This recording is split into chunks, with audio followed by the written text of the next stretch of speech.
Әлдебір күш, аруақ, белгілі бір адамды не адамдарды таңдап алады. Сол таңданған адамды қазақ аруақ қонды дейді. Аруақ қонуы әр түрлі уақытқа, я тез арада қонады, немесе ұзақ жылдарға созылады. Және таңдалған адам үшін өте ауыр жағдайда өтеді. Көңіл күйіне қатысты адам әр түрлі ауруларға шалдығады. Яғни көтеріліп кетеді, қанға бас болады, мәңгіріп жүреді, тағысы.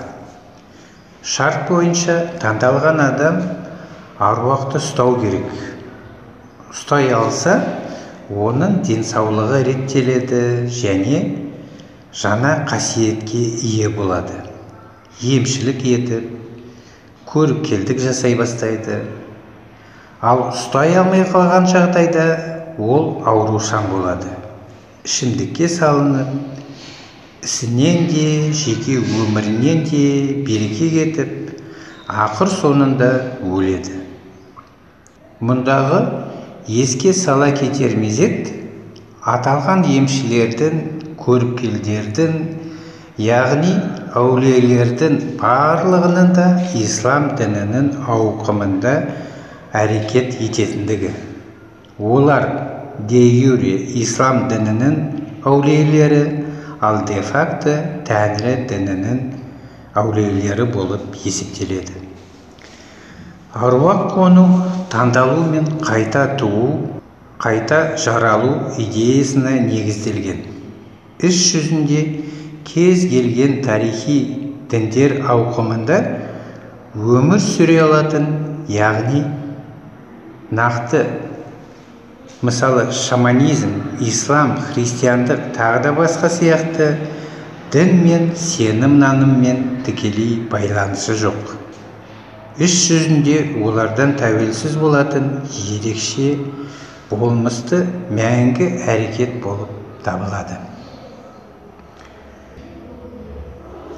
Аруақ қону деген сөз жер бетінде өмір сүріп жатқан адамға арғы дүниеден ұстаз, жетекші тағайындалды дегенді білдіреді.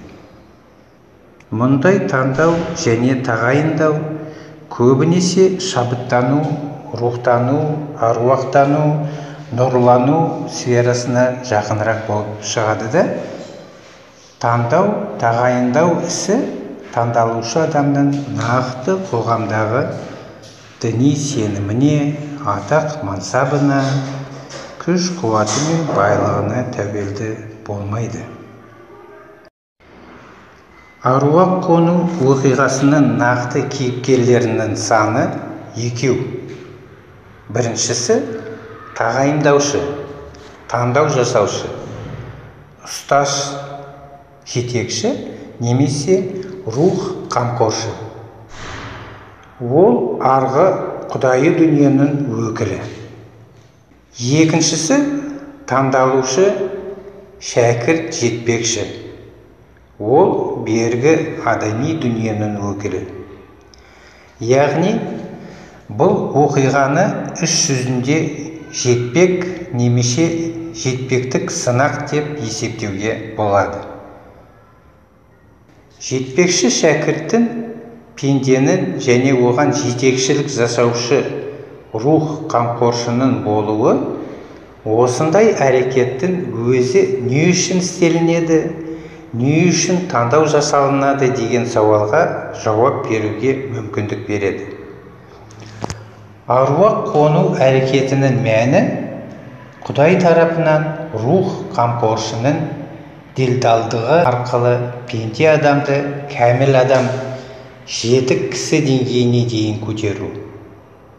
Мұндағы тағы бір анығы адамның ілкі, о бастағы табиғатының кәміл адам болғандығы, яғни бүгінгі адам ілкі адамның деңгейінен анағұрлым төмендеп кеткен қалпы аруақ қону арқылы адам өзінің о бастағы кәміл болмысына қайтып орала алады.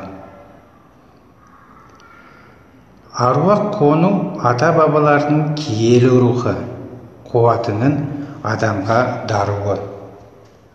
Адам бойына тылсым күш-қуатының кейінгі кезде пайда болуы, о дүниедегі рухтың жердегі ұрпағына көмекке келуін меңзейтін ұғым.